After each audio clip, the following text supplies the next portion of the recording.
Penno at 4.96. Welcome, Marto. We're just about right here for the first. And the rail is out 8 metres. Stand by for action in the first. Delicious, a heavily backed favourite, drawn the rails. Stand by. Racing, Delicious jumped out all right. Amelita was first into stride, and Delicious is hunting through on the inside to try and hold it out. Zoisha there, and King's Commission goes forward out wide. Eden settles behind the speed, looking to drop in. Collaret's pushing along the rails, and Burning Embers is wedged between runners into the first bend, and Amelita takes the lead clearly now from King's Commission, and Delicious the favourite third. Zoisha's laying out going into the bend, then Collaret the rails. 3/4 to Flying Embers, and Eaton a drop back to last. So Amelita travelling well down the side. Amelita by 3/4 to King's Commissioner. Delicious well positioned third. Boy, Zoisha's a handful in fourth. Further back to Collaret, Flying Embers, and Eaton will have to ride for luck. Held up, but still travelling okay. Into the straight, and Amelita swings the corner in front from King's Commission, and Delicious peeling wide. Well into the straight now, and Amelita showing a good kick by 2. Delicious goes to second. Eaton coming off heels, but still well off them as Amelita bounds clear from Delicious second. Flying Embers running on, but Amelita's home in the first. Amelita by 2 to Delicious. Eaton third in front of Flying Embers, followed by King's Commissioner. Then came Zoisha, and Collaret was last home. Sydney's premier jockey, I reckon he's bullied them there. James McDonald, he pushed forward, he made them think. In the end, Delicious has handed up, and Amelita said thanks. The race is over from that point on. Dominant, $3.70 and $1.90. Rail out 8. Leader prevails in the first. It's a predictable tale, Brad Gray. Delicious, I thought it was a good run, but ultimately they made no ground. Eaton was too far back, settled last, and again, those convictions at the start, they're just going to play havoc. If there's a big field and decent tempo, they might be able to steam on into a race, but he'll just need to settle that before he is winning a race. The son of I Am Invincible, the ability's there, and Flying Embers has run on really well when few others have, and out wide as well, so I think there was plenty of merit to that run in for fourth. But Amelita, strong win at career start number 3 here for this 3-year-old daughter of Zusane. Yep, and Chris Waller and James McDonald on the board early. The early intent there won the race. Simple as that. Got control there, gave a kick, and she wins and wins quite well. So I think it'll be a nice form reference going forward.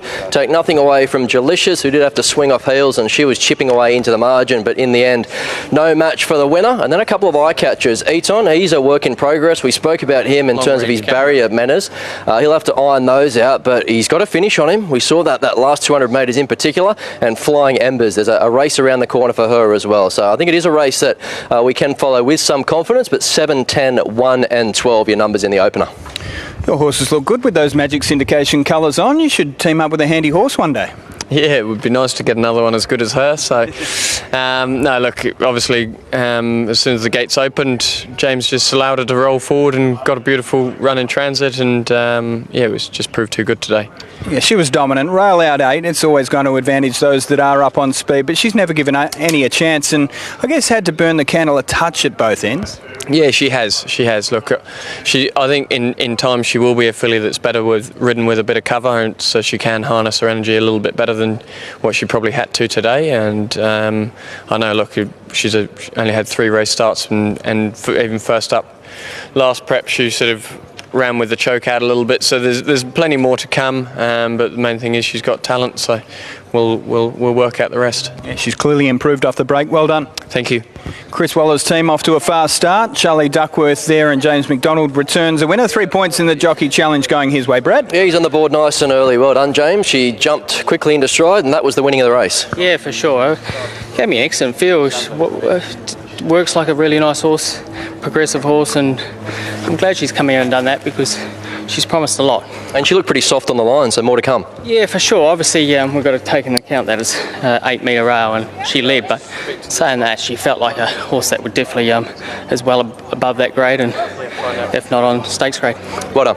Thanks. Yeah, sounds as though there are grand plans for this galloper. And off the back of her debut prep, clearly she just needed a bit of time to learn the caper. She's run second last there at Rose Hill behind Ikasara and dragged the winner into that race before folding late, and then ran 5th at Warwick Farm behind Clean Energy, who we know is pretty handy, and that was on a heavy 10, so maybe a forgive there. But a horse with plenty of upside, and off the back of those comments from James, maybe black type in her future, the 3-year-old daughter of Zusane. Amelita, $3.70 and $1.90 beats Delicious Delicious in for second. Eaton runs third. Flying Embers in fourth. One race down here at Canterbury. We'll be back ahead of the second.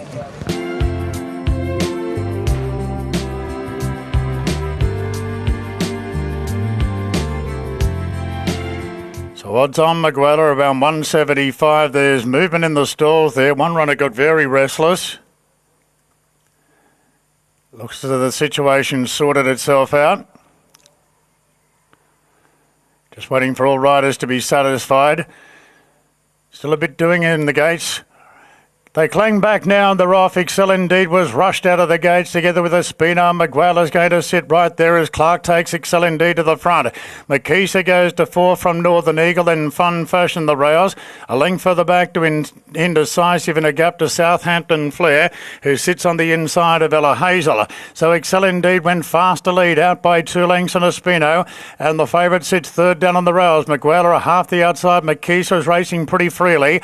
They're followed after 2 lengths to Fun Fashion, who's buried down on the inside of Northern Eagle. Then came Indecisive, Southampton Flair, and Ella Hazel sees them all. Excel Indeed at the 500 metres, a half in front to Espino. Then Miguel with the black cap positioned third on the inside of Makisa, and a gap of 2 to Fun Fashion and Northern Eagle. On the turn, Excel Indeed shows the way. Espino wobbling a little bit there, and Miguel is starting to look for a bit of a gap behind Excel Indeed, and Espino sticking to the task. Miguel being roused along looking for the gap. Wide out Indecisive running home stoutly. Now Miguel got the split, and quickly Miguel bounds to the front and kicks away. Miguel too good for Indecisive, and Espino wore down Excel Indeed for third. Flashing home at the end, Ella Hazel with a black book runner. Further back to Makisa, then Southampton Flair from Fun Fashion, and Northern Eagle weakened out of it. Favourite gets in, James McDonald with an early double. So too the Wallace stable, and while it might have looked a touch airy at the top of the straights, sitting there in the Canterbury coffin, the gap opened up. You had that first, the Espino sitting to the outside of the leader, and when it wobbled, the opportunity was there to take a gap, and James doesn't need a second invitation. Indecisive has run second. John Thompson's gallopers continue to run well. They're having a real purple patch, that stable. Espino's done well. I reckon it was a touch keen early, and to be able to hold on for that third placing has been impressive. I reckon it's got to win it soon enough. And Excel Indeed, to my eye, was a big drifter in the market. $3.70 out to $5 on the NOP, jumped $5.80 local tote. To my eye, it looked to have every chance up on speed and just bumped into a few a bit too good. But James McDonald with an early double. Brad, well She's done. a filly going places, isn't she, Mergila? So $1.50 on the local tote. So the punters didn't miss her once she saw that little opening. You got to like the way that she really attacked the line and ran right through it. So you think $12.50, we'll be seeing her over a touch further in time. Indecisive did have that fitness advantage, and he's rattled home at the end of the $12.50 today, and the eye catcher was Ella Hazel. So throw her into your black book. She's a well-bred filly there with Richard Litt, and I'm tipping he walks away a pretty happy man despite having run fifth. But Mergila, she's on the board, and she's onto bigger and better targets. Yeah, if you see a filly by done deal over the 1250 rocketing to the line like that, you can afford a smile, and I'm sure Richard Litt and the team have a big smile on their face right now. As to does this man, Charlie Duckworth, representing Chris Waller, and we might be chatting to you all day if this trend continues. A 3-year-old daughter of Justify, and very impressive there. Yeah, she was. Obviously, look, she's beautifully bred. Newlong once again have had to stump up and buy an expensive one, and luckily they've been rewarded for it. They certainly have. Do you have grand plans at this early stage? Yeah, obviously, look, originally she had a nomination in the Flight Stakes, which is obviously going to come around way too quick now. But that's the beauty of the 1,000 Guineas being pushed back. So I'd imagine Chris will plot a path working our way back from there. But look, obviously it's only a Wednesday win now, but still great to get the job done, and then hopefully we can aim up and get back on track. Okay, I guess that is one of the perks of the new placement of the 1,000 Guineas. If you do have a slight hiccup or return a touch late, it's a nice plan to have at the back end of spring. Yeah, absolutely. Look, I think it only adds strength to the racing in both jurisdictions, rather than just having a bit of a rush to get there from a Flight Stakes, as we have seen in 2 years and beyond ago. So yeah, it's great, and we'll be trying to utilise it.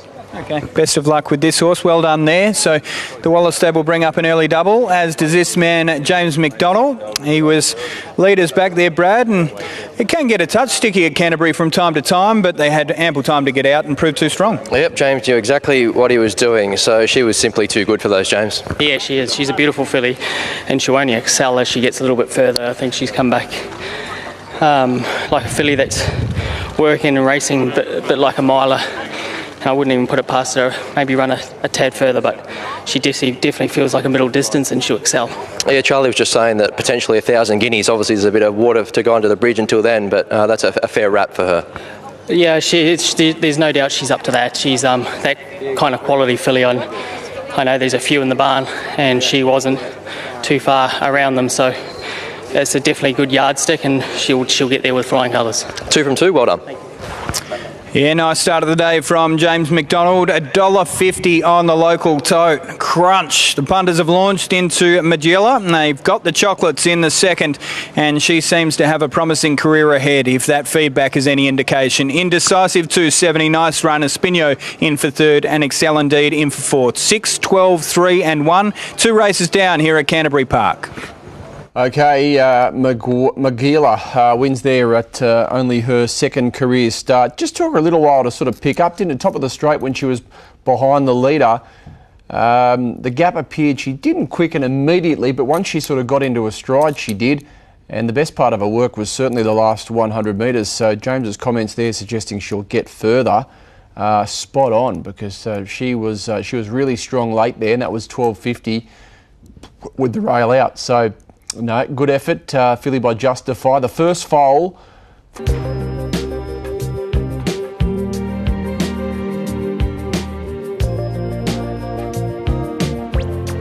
And more Shadow productions to come out later in the year. So we remember the life, the career of the great Graham McNeice, referred to as Shadow. And there'll be a few kicking on number 8 in this Magic Shadow. There's the light. We're ready. They're racing, and the French Marine wide out jump well, but Deprivation's got tremendous speed and will lead from French Marine. Gundy Guy quickly goes to third, followed by Editor By, then Jacenza Needs Some Luck. Magic Shadow is going to take a rest at the rear of the field. Deprivation leads on settling. They're not going overly hard. Deprivation held together a half to 3/4 on French Marine. Edited By slipping up on the inside of Gundy Guy. The Needs Some Luck giving cover to Jacenza. And a length and a half Magic Shadow about 5 off the lead. So Deprivation getting it all his own way in the lead. Deprivation from French Marine.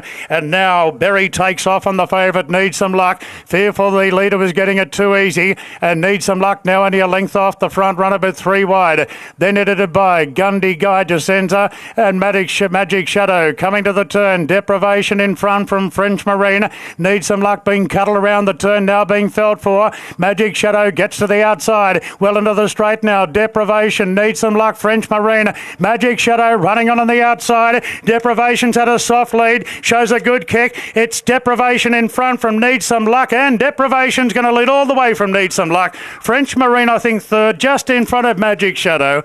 Then Edited By Jacenza, and Gundy Guy was last. Oh, Deprivation took all before it and claims race victory here. Ben Osman, beautiful steer, was able to own that race from up on speed. Career victory number 6 is start number 22 for the son of No Nay Never. Nathan Doyle gets a win. And I tell you what, price just kept on going out. 10 cents here, 10 cents there. In the end, you've ended up with $4 on the local tote. $4 and $1.80. Good tipping, Bradley. Need some luck. Well, they knew the writing was on the wall in the first half of the race, and Tommy's tried to atone by pushing forward and sitting outside the speed. I think it was the right tactic, but ultimately the die was cast. There was nothing they could do from that point on because Deprivation had its own way early. French Marine, no third divvy, and Magic Shadow has run on gamely there for Graham in for fourth. But 1, 3, 7 and 8. Well done, Brad. Yeah, he looked his race today, didn't it? Straight to the front, stacked them up, got control, and being the fit horse, I think that's what proved the difference there. To get the better of Needs Some Luck, who had no luck at all whatsoever. He was posted deep get there early. Tommy made a decision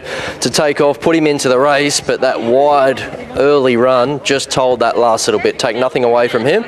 He can win similar next time we see him, despite being rolled as a $1.65 chance. French Marine always runs well, and you're absolutely right. Magic Shadow being pushed home by Graham McNeese there. A nice run to get home into fourth, but looked his race today, and he delivered from the top of the speed. Absolutely. So Nathan Doyle's stable enjoys success. Mel's here with us, and yeah, fantastic, up on speed, and nothing else was ever given a chance, was it? No, Ben rated it really well. He went straight to the front and eased them up and just run his own race, really. Yep. Nice when you can claim an extra 3 kilos too here at the midweeks, and Ben's doing a fantastic job. Tell me a bit more about this guy. Third up today, and the fitness was probably telling. Yeah, definitely. He had a long lay off before coming to us, so his fitness is keeping improving, but he was fit and ready today, and he's in a really good vein of form with us, so we're happy with how he's going. Yeah, so he had a hiccup there in Victoria, did he? Because he showed some promise, and then, yeah, we didn't see him for a little while before you guys picked him up. Yeah, he had a few issues, like with his feet and stuff, so Blue Blood gave him the required time off, and he's just come back bigger and better. Okay. Any ideas for plans from here, or just keep coming back to the midweeks and pick up the prize money? Yeah, look, we'll probably head to Saturday grade. We are eligible for midways now, and he's had 3 runs for us. So, yeah, we'll either go there or a 78. We'll have a look. Yeah, those midway prize money is a big coup for the stable. Well done, congratulations. Thank you.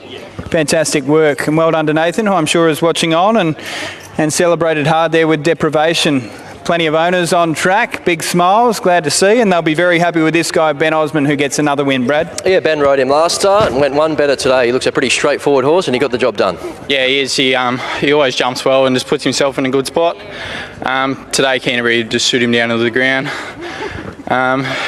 Pretty much got a similar run to last week, just that 50 metres shorter. And I think that's what got the job done. And he looks nice, strong style of horse who gets out, makes his own luck. Is he a nice horse to ride? Yeah, he is. He's really big, and he's probably still can improve off of that run. But yeah, it's good. I've had a bit of a run of seconds for Nathan, so it's good to get another one. Well done. Thank you. Yeah, and of course one of those was Deprivation, who was beaten by Surati last time out, but a horse with plenty of ability, Surati, and Deprivation's come out today and franked that form and run particularly well. So career victory number 6, and prize money goes north of 200,000. Good horse, love to have a few of these in the stable. Deprivation beats Need Some Luck, knocking on the door, and French Marine and Magic Shadow finish in 3rd and 4th. 1, 3, 7 and 8. Okay, so Deprivation too good there, and that is win number 6 from start number 22 for this 6-year-old by No Nay Never. He's had a really good prep, resumed with a win at Newcastle, 2nd at Warwick Farm behind Surati, and wins again at Canterbury. So 2 out of 3 this preparation, and yeah, doing a great job for the team. Deprivation. Okay, yeah, Need Some Luck 2nd, French Marine, and Magic Shadow gave us a sight there for Shadow. 1, 3, 7 and 8.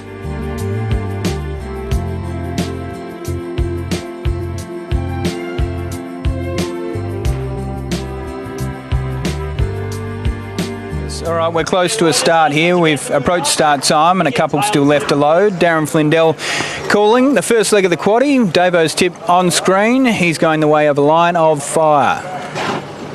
Shorteners. And the quaddie ready to kick off here at Canterbury Park. Stand by.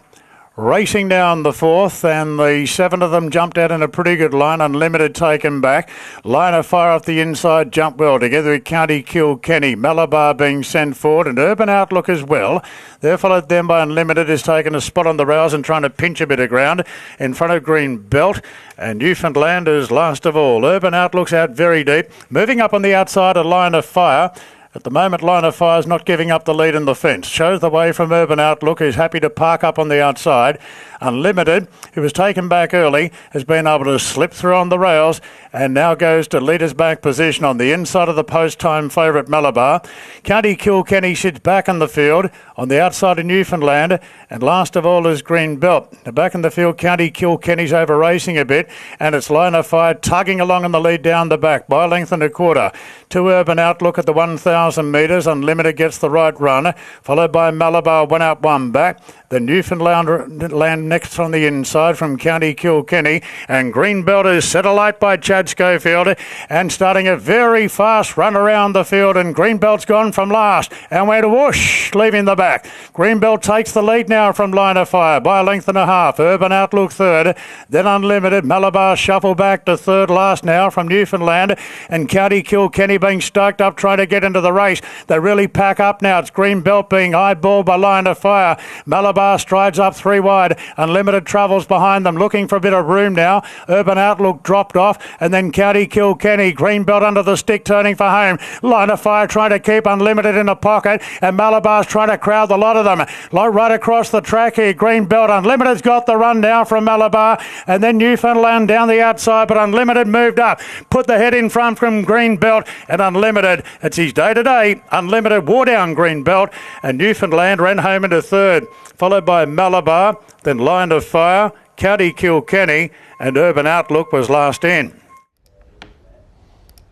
Arrhythmia, the bounce back, bounces once again. Unlimited too good for them. $4 into $3.70 on the NOP late, and that was around its opening quote. It returns with a bang. James McDonald had his work cut out there. He's been able to escape the Canterbury coffin, which a few can't claim. I thought the ride on Greenbelt was fantastic. They've predicted that things were a little slow, so they've made a mid-race move, gone to the front, and only been nabbed the final 20 or 30 metres or so. Good work from Chad Schofield. He almost stole that. Newfoundland has run on well, probably the best from the back of those that stayed at the back anyway, and Malabar in for fourth. Looped them, tried to come 3 wide, and never really loomed as a winning chance, but geez, it got pretty tight as we have a look at the head-on. There were a couple jostling there. Line of Fire was desperately trying to keep Unlimited in a pocket, but James forced his way out. It was a bit of a messy race, wasn't it, from start to finish? We saw a few different leaders. They shuffled up there at points. There was a few horses caught wide, and Unlimited just needed a bit of room there and had to shoulder his way into the clear. And I think he became unbalanced there for a stride or two because he just took a bit to pick himself up, but once he did, he was strong late, and he delivers today. So fourth up, he bounced back from Cardiac Arrhythmia. So genuine excuse, and out to the 1900 metres, I think, was the key to getting him back into the winner's stall. So he could potentially go on from this. He's a lightly raced horse, 3 wins now from the 12 career starts. So Greenbelt was great, and it was a great ride just to take advantage of a lack of speed, and very nearly pinched it from last to first there in the middle stages. Yeah, when you hand over the vet certificate, they might as well give you a check with it, because every horse that has Cardiac Arrhythmia seems to just bounce back and run out of its skin, and I thought it was fantastic there, Unlimited, out of a pocket. Yeah, absolutely. Looked a bit messy at the corner, and wasn't quite sure whether we were going to get the room that we needed. But James sort of bullocked his way out, and he was very strong late. Obviously, great for the late Terry Snow to get a winner as well as John Blight. So good partnership there, and he's obviously going to be a welcome winner. But he's a horse who I think still got plenty of upside. He'll get a lot further than today's journey as well, and onwards and upwards from here. Yeah, he was in a pretty hot 1900 metre race last prep. It maybe just came too early? Yeah, I think so. Look, these horses do just take a long time to acclimatise to the way Aussies race, as well as the Australian tracks. They're a little bit firmer and a little bit less forgiving. But look, he's now worked himself out, and he's relaxing better in his races, which gives him a better turn of foot late. All right, well done. Thank you. Congratulations to Charlie Duckworth and to James McDonald. Gets a hat-trick, and he had his work cut out getting out of the Canterbury coffin there, Brad. He certainly did, but the hip and shoulder, and he was a little bit too good. Now, coming into this race, James, he was a hard horse to assess with confidence, but it was good to see him do that today. Yeah, for sure. I actually, he showed a bit of ability there 2 starts back, and then genuine excuses last start, but back in grade, economical trip and trends, and he was able to get the job done. But would love him just to relax a little bit better if he's stepping up and trip, but around that 10 furlongs is perfect for him. Well done.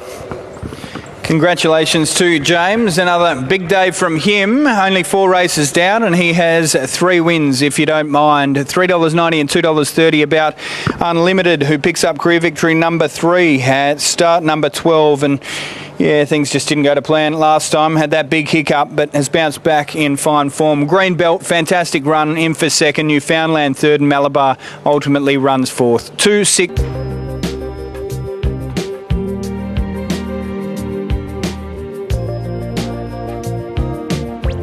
The drifting favourite, Just Glamorous, is one of the last to move in. Just Glamorous out to $3.50.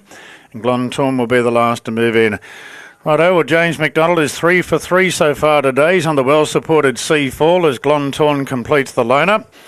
And the light is on. We're ready to go. Tab handicap here at Canterbury. Gates are back and they're off and racing, and Swayze began brilliantly, lobbed out of the gates in front, and the favourite Just Glamorous strides to second. Glontorn goes forward the outside, then Colour Sergeant Seafall on the fence from Canterbury, Mr Kipchoge, and Little Genie will park back last of all. So Just Glamorous takes the lead now going to the back, and it's Just Glamorous out by 2. Swayze was restrained there, and Glontorn gets close to the outside going to second from Swayze, and the field strings out a bit. Couple off then to Colour Sergeant, followed after a length and a half to Seafall from Canterbury, 2 off to Mr Kipchoge. Little Genie in the running line is last of all, 8 lengths off the front runner, which is Just Glamorous, held together by Rachel King by a length and a half. Glontorn punching the breeze second on the outside of Swayze, length and a half then to Colour Sergeant, 1 out 1 back, then Seafall back on the fence from Canterbury, Mr Kipchoge, and Little Genie is still the last one, so they lead the back, 600 to go. Just Glamorous in front by a neat length on Glontorn. Swayze's got a good run in the transit there, third behind the leader, followed by Colour Sergeant. 2 further back to Seafall. Canterbury yielding ground, coming to the turn. Swayze's off the fence now. Just Glamorous in front from Swayze, who's the challenger. Then Glontorn and Seafall running up behind them. Wide out Canterbury and Colour Sergeant. Favourite's gone now, Just Glamorous by the looks of it, and Swayze puts the head in front. Now Seafall's out. Seafall going after Swayze. Just Glamorous fighting back. It's Swayze in front of Seafall. Swayze's brave from Seafall, who lunged and got there. McDonald's done it again. McDonald's 4 out of 4 now, got up to knock off Swayze right on the line. I think Just Glamorous third in front of Mr Kipchoge, followed by Little Genie, then Canterbury, and Glontorn dropped out of it. The 8, Seafall, James McDonald makes it 4, if you don't mind, and 4 of 5 here at Canterbury. He's putting on an absolute clinic. I thought it was a beautiful ride too. Strategically, he was able to keep one in a pocket. Very importantly, that was Mr Kipchoge, which will make Brad a little upset. But that said, it's probably where they won the race, because to my eye, it was a good thing beaten, and at bare minimum, it puts those Quinella horses in a little bit of danger if it gets out. So he's in for another big prep, the son of Ocean Park. But as for the winner, Just Glamorous is popped and Seafall's proven too strong. So numbers 8, 4, 9 and 5 for Seafall. That's career victory number 2 at start number 6. Big day for James. Absolutely, 4 if you don't mind. So Seafall put into a lovely spot in behind the speed. There was some market confidence to suggest that she was ready to rock and roll today, and the punters got it spot on. So reading between the lines, I thought she'd improve again off this, but she did enough to get home over the top of a race-fit Swayze in a busy finish. Just Glamorous hangs on for third, and you're right, a luckless Mr Kipchoge has to settle for 4th, but next time we see him, maybe he can improve off that with a little bit of luck there at the right stage. He certainly would have been right there in the finish, but Seafall gets the victory and does back up some good support there late. Yeah, you got the impression with Mr Kipchoge in particular that they were eyeing off a Derby type prep last time out, but they went to the Guineas and got well beaten on that occasion, and then they kind of had to go to plan B. Well, off the back of this, the second they get up to the 2,000 metres, we're going to see a serious animal. But it is that sort of track, Canterbury, and you need to play the percentages, and James does that better than anyone, and he picks up his 4th win. And aboard Seafall, well done, nice win. Yeah, great win. Another lovely ride from James, and got there where it counted. Can we get a quick thought on Mr Kipchoge, who was pretty unlucky in behind? When we see him up to 2,000 metres, he's going to grow another leg. Yeah, absolutely. Look, he's much better than a Wednesday horse. Simple as that. It's just sort of stepping stones to get to that stage of his career. But once he gets over ground on a bigger galloping track, he'll be a force to be reckoned with for sure. Yep, and nice to see another winner by the Autumn Sun, who's close to the heart of the Wallace stable. Brad, James just having a quick chat to the owners, but 4, if you don't mind, here at Canterbury, and we're only 5 races down. Yeah, well done, James. A 4-timer early in the card, and that was a mare that found the right spot there, and she was tough late. Yeah, obviously with the 8-metre barriers so important to get economical trips, and she come out and dash late. It was good. Did a good job too, because she was only second up. The horse you had to get past was fourth up, and a pretty hard fit gelding, so she's got there on the line. Yeah, for sure, and there's room to improve too. I'd like to see her probably extend out to a bit further, and I'm sure she's capable of better things. Well done. Yeah, congratulations to James having a monster day, and congratulations to Seafall, who broke through last prep in a super maiden over the 1500 there at Rose Hill against Automation and Co. And again, it looks as though deep into its prep here, it might be able to head to Saturday grade. And I feel like with each win, James is getting quicker and quicker as far as coming back to scale.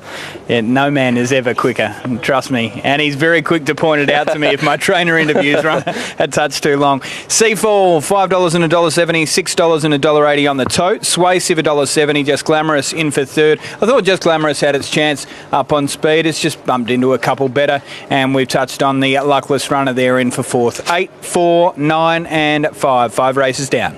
Okay, 4 of the first 5 winners to James McDonald. Give someone else a go, James. He's putting on a clinic. Another one for Chris Waller as well. This mare by the Autumn Sun. Her second win from start number 6 with 1 minor placing. But yeah, it's the James McDonald day today at Canterbury. 4 from the first 5, 2 races to come.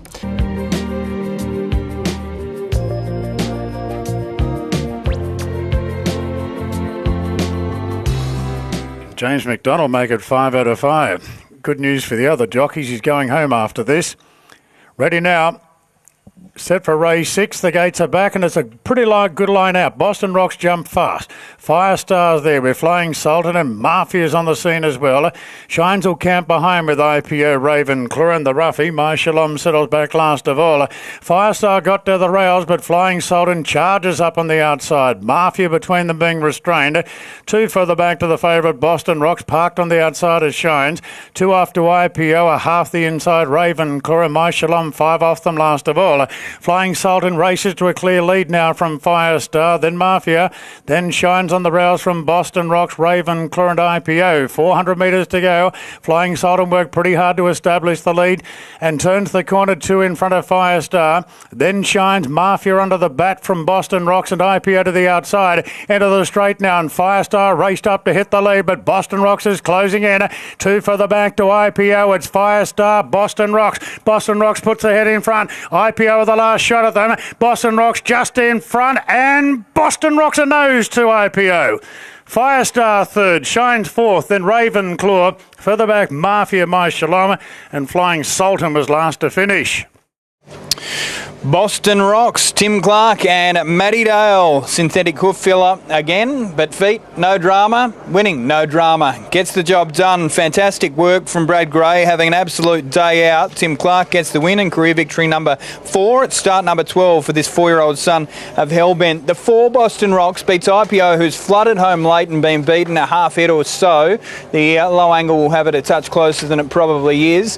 Firestar in for third, so 4, 9, 8, and it'll be the 3 Shines, which has run into fourth. You've picked the eyeballs out of that one, Bradley. Well played. Yeah, Tim Clark just had to bide his time there early. I'm tipping he was probably a pair further back than he might have liked to have been, but there was a bit of pressure there in the early stages. He was just smoking the pipe, pulled him to the outside, and he always looked like he travelled like the winner, but then once he levelled up to Firestar, maybe he just throttled down a touch. IPO makes a late lunge and just misses, but yeah, he gets home, just bringing that good depth of form. He obviously came back from Saturday grade, and today he was good enough to get home, albeit narrowly, but the numbers in the frame, and he justified that good market support. IPO a little bit cruel because she is racing so well. Got her hoof firmly on the till. She got back, she rattled, and given the setup there, those horses that did get back in the run fought out the finish. The run of Firestar was quite brave from on top of the speed. He'll have to wait as far as adding another win to the tally, but he is knocking on the door, and a nice return from Shines. I know he had the run of the race there just towards the inside. However, he's a horse that does improve with racing, so next time out similar grade, he can only bounce off that and prove hard to beat. But your numbers there in race 6, 4, 9, 8 and 3, Boston Rocks, a little bit too good. Yeah, absolutely. So we've seen fairly popular options lobbing into the quaddie at this stage. Maybe we'll need a blowout in the last to add a bit of juice to it, but Boston Rocks gets the win at around the $3.10 mark, a 4-year-old son of Hellbent. So this was formerly with This was formerly with Nathan Doyle, has been at the new stable for a little while now. I think it's Sean who's going to have a chat to us. Relatively new acquisition to the stable and has been running really well each and every run. Nice work. Yeah, he's just not there yet mentally. Matthew's done a good job with him. We'll give him a break now. He's not eligible for the Kosciuszko this year, but next year that's our goal. So we'll probably work back from that now. And when he actually works it out between the ears, he's got a few more lengths there somewhere. He just gets to the front and every time just thinks. Yeah.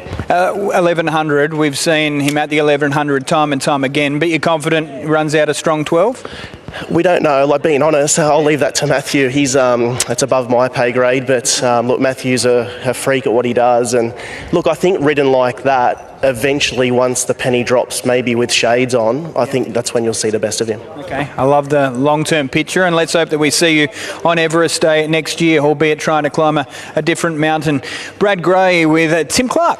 Yeah, well done, Tim. You got the timing spot on there at the finish. Yeah, look, he's obviously been really consistent in Saturday grade, and stepping back to Wednesday company, it looked the right race for him, but it's good to see him go out there and attack the line like he did.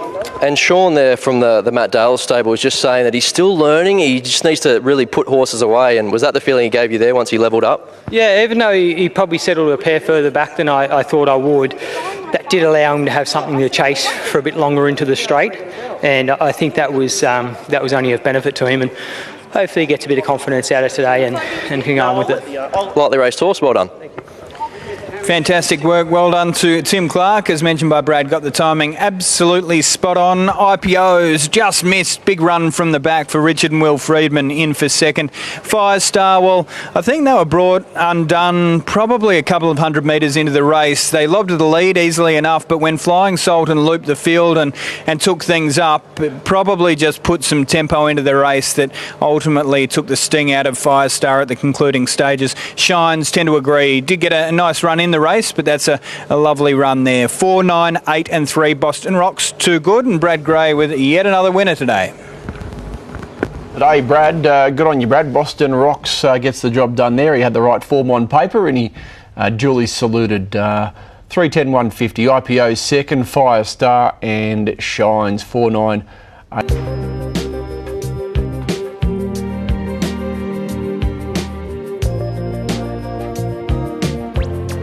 There is the last to go into the gates now for the last of 7 here at Canterbury. There a last start winner moves in, so bit of depth to this last race. Only 6 starters, but an intriguing one. There's the light. Favourite drawn the fence. Stand by. They're set. And they're racing. Seascape jumped out all right. Narrative was first into stride along with Killcare Beach Girl, and now Seascape will use the rails. Races through to hold out Killcare Beach Girl. Count Your Blessings pretty handy there on the inside at Narrative, and a gap back to there and Alvina's Luck. So Seascape rolls to a clearer lead now, out by a length and a half on Killcare Beach Girl. Count Your Blessings close in third, a length and a Narrative, and the last two there parked on the outside of Alvina's Luck. So Seascape, the short price favourite, leads the way here in the last. 6.50 to go. Seascape 2 lengths in front of Killcare Beach Girl, a half the inside Count Your Blessings. Then came Narrative, and still Alvina's Luck on the inside of there are the last two. So Seascape in front by a half now to Killcare Beach Girl, just wound up a little bit to get closer. Then Count Your Blessings tucked away on the inside as they come around the turn. Seascape in front, Killcare Beach Girl just wobbled a little bit, giving room to Count Your Blessings, who's trying to squeeze off the fence. Seascape in front. Count Your Blessings is out now. Seascape under the stick there from Count Your Blessings. Seascape and Count Your Blessings. Nothing in this. Count Your Blessings lunges and got up. Count Your Blessings edged out Seascape right on the wire. Then Killcare Beach Girl. It ran third. The Narrative from there and Alvina's Luck. 1, 6, 10 and 11. Brad Gray makes it 5 out of the 7, but the 1, Count Your Blessings, lands a good plonk. We mentioned that move last night, so it was the best supported galloper in this race, albeit second favourite at that stage, and it's closed second favourite around the $3.30 mark NOP, $3.20 local tote. It gets over the top of the 6, which was Seascape. The 6 has given a decent enough kick for Michael Friedman. It's just bumped into one with an ideal run. I mean, they were leaders back. The gap opened at the top of the straight as the 10 Kilkeel Beach Girl just wobbled off a touch, and from there the race was over. I reckon it's done pretty well to hang within an X, Seascape. Narrative in for 4th. 1, 6, 10 and 11. Seeing them like beach balls. Bradley, good day. Yeah, she's come back well, hasn't she? Count your blessings. So that's 2 from 2 this campaign. I think it went to script. Once we had a few scratchings this morning, that spot just here behind the leaders looked hers for the grabbing. Followed Seascape everywhere she went in the straight and just had a little bit too much firepower that last little bit. So a nicely executed ride from Zach Waddick, 3 kilo claimer. Just gets the better of Seascape, who was brave, and not a bad return there from the 3rd horse. I know it was completely friendless in betting Kilcare Beach Girl. Looked to be under pressure a long way out, but was still boxing on that last little bit. So she'll be fitter for that, and I think she'll be improved as she steps out over a touch further in time. But count your blessings, looks to have come back in really good order. All right, so that's the last race run and won, and count your blessings, who was popular in the market from the get-go. Gets the chockies. Tom, congratulations to you. Stable flying at the moment, and leaders back, peeled out at the right time. That's how you want to see it here at Canterbury.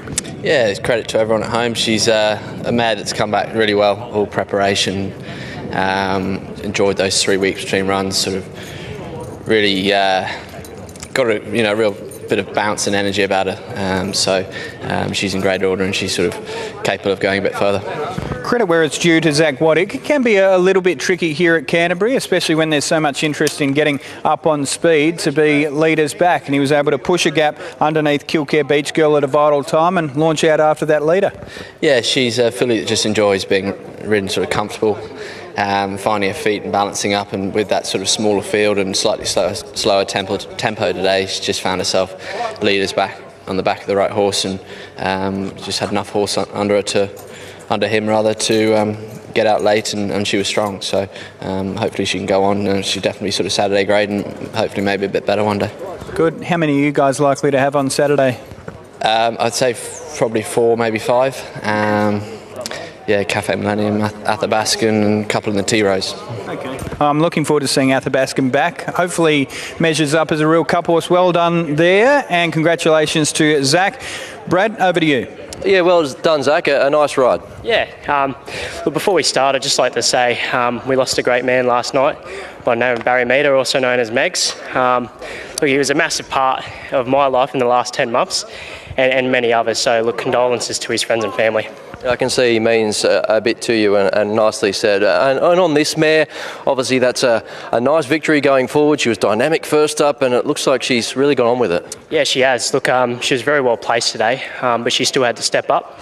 And it wasn't easy for her. She had to make her own luck. And I was really happy with how she had to use a bit of energy to get out and to still sprint like that. It was a very good win. Well said. Cheers. Nice ride. Thanks.